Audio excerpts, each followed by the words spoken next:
Swadika, very good evening and welcome to Thai PBS World Tonight. I'm Nabunag.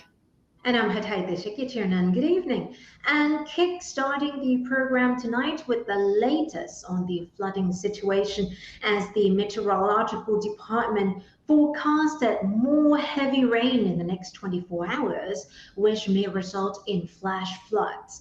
So people living in the central, lower, northeastern, and eastern southern regions have been warned to brace for heavy rain in the next 24 hours, which may result in flash floods in some areas and overflowing rivers due to the influence of a strong southwesterly monsoon looming over the Andaman Sea in the Gulf of Thailand and the atmospheric depression in the central South China Sea.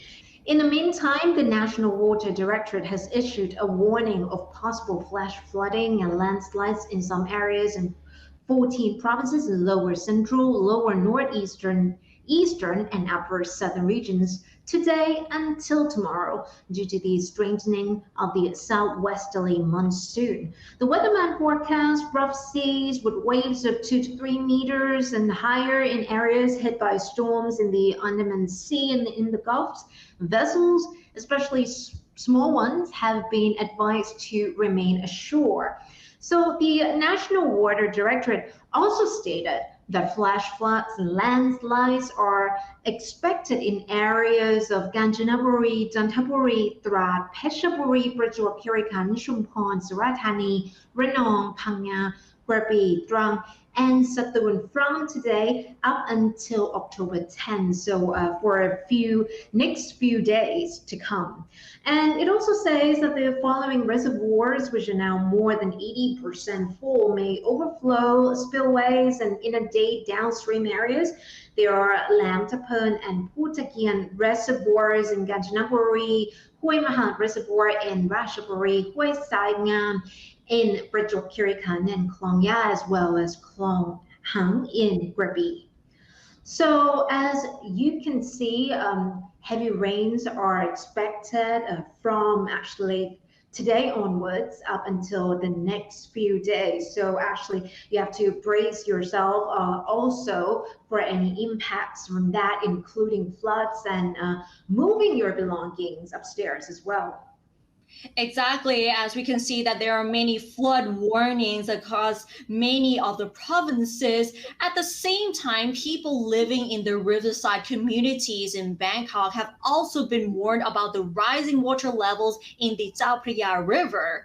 The residents of 11 riverside communities in Bangkok located outside the protective flood walls have been advised to track the water situation in the Chao Phraya River closely, which is expected to rise by 30 to 50 centimeters over the next 3 days. The Bangkok governor Aswin Kwanmuang said today that an average of 3,069 cubic meters per second of water was being released through the Chao Phraya Dam in China province into the river as of 6 a.m. this morning. However, he assured that most of Bangkok is still safe from the rising river, noting that the water levels measured at Pak Khong Talat remains at 1.2 meters below the top of the flood walls.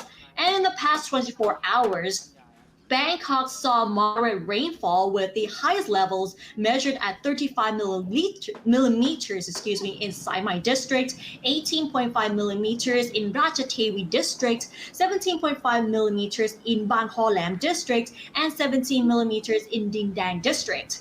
Residents in the 11 riverside communities in Bangkok can keep abreast of the water situation in the Chao Phraya River through the website of the City Hall's Department of Drainage and Sewage around the clock. So we can see that many of the riverside communities are on high alert in case of possible flooding, but it looks like Bangkok is quite prepared to protect themselves from the possible flooding in terms of the water levels that are rising in the Chao Phraya River.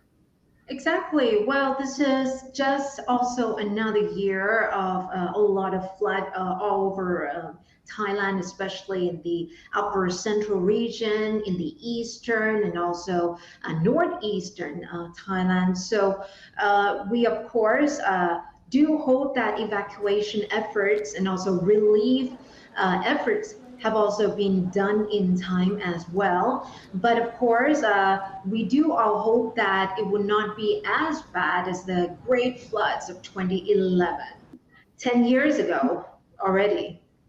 Exactly, just 10 years ago, but many of the provinces actually learned a lot of lessons from the 2011 mega floods. For example, like some of the infrastructure in Bangkok and nearby provinces have been improved since 2011, especially with the embankments, the flood walls, and the canals as well. So they learned a lot. So they sort of prepared all of these infrastructures in case of more floodings that might come ahead.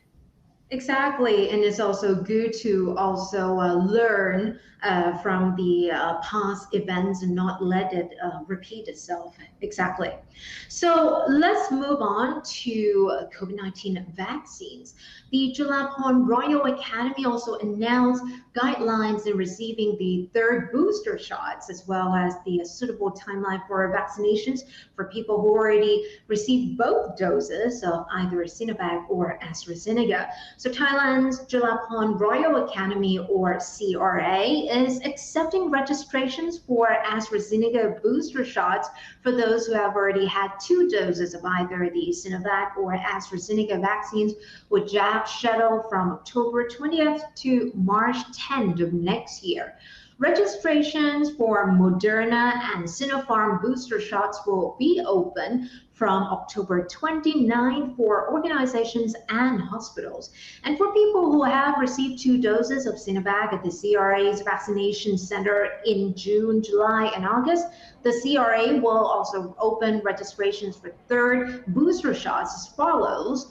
So those over 70 years old will receive booster shots from October 20th to 29. Those aged 59 to 69 will receive them from November 1st until the end of November. Those under 59 years old will receive the booster shots from November 15 to December 24th. And other people of all other ages will, with any of the underlying conditions of health conditions, can receive booster shots from October 20th.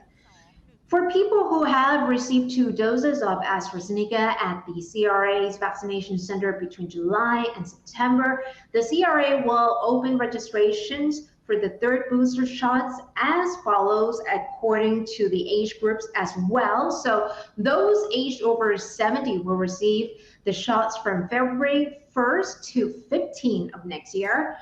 People aged 59 to 69 will receive them from February 15 to 20th. Those under 59 years old will receive the booster shots from March 1st until the 10th. And other people with all the seven specified underlying diseases can receive the shots from February 1st onwards. And the CRA also advised that AstraZeneca booster shots are not recommended for women aged under 40 years old, women under hormone control medication, or those who experience blood clots. It's also not advised to get vaccinated with booster shots too quickly, especially when the outbreak is not too severe, as the data shows that if the time frame between the doses is longer, the immunity will also be more effective. And regarding the time frame between doses of each vaccine brand, inactivated virus vaccines such as Sinovac and Sinopharm should be used 3 to 6 months after the second dose. As for other vaccine brands such as AstraZeneca, Pfizer, Moderna, Johnson & Johnson, and Sputnik V should be used 7 to 8 months after the second dose. And those infected with COVID-19 after receiving their second dose should receive a booster shot 60 days after their infection. The CRA also advises that using Sinovac or Sinopharm as booster shots may prevent infection and severe illnesses for 4 to 8 months, while other vaccines such as AstraZeneca, Pfizer, or Moderna may prevent infection and severe illnesses for 8 to 10 months, and this depends which virus strain is dominant. Therefore, people should still wear face masks at all times, wash their hands frequently, maintain social distancing, as well as avoiding areas with limited air circulation. Well, this is all definitely helpful, and we should not let our guards down as well because the virus is still out there and staying with us for quite a long time, unfortunately. But we starting to see some hopeful trend where the number of new cases each day is below 10,000 now, although the number of deaths each day has actually rebounded to more than 100 a day for now. So basically, we still have to keep our guards up, even though we're fully vaccinated or we've been getting the third booster shot, because we don't know whether the coronavirus will actually mutate even further. Right. And now let's move on to another issue, which is the water cannon trucks often used in dispersing protests. Recently, the Metropolitan Police Bureau has explained that the 47 million baht used to repair 5 of the water cannon trucks are reasonable.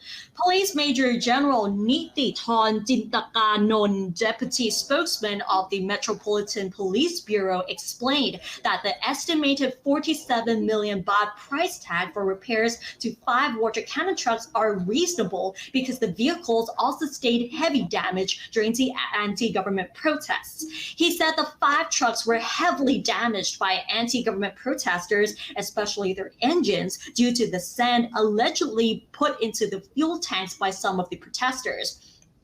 And the water cannon trucks were actually imported from South Korea at a cost of 25 million baht each. And he also explained that the 5 vehicles may have to be sent to their production plant in South Korea for maintenance, or on the other way, a team of mechanics from South Korea may have to come to Bangkok to do all of the maintenance jobs, saying that either of the 2 options incurs additional expense.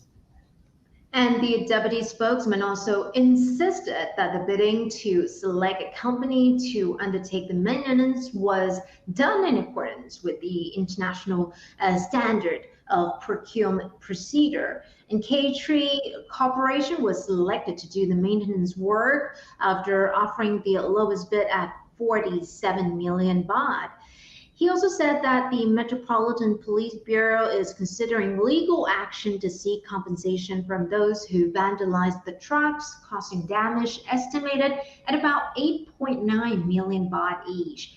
And in addition to high-powered water cannons, each truck is also equipped with a long-range acoustic device, or LRAD, amplifiers, bulletproof tires, windshields and windows protected with steel mesh. So that's still a topic of controversy. It actually depends on whose side you're on as well in this political conflict, so to say, as we still see daily clashes, especially among the hardcore Talugas protest group and the crowd control police.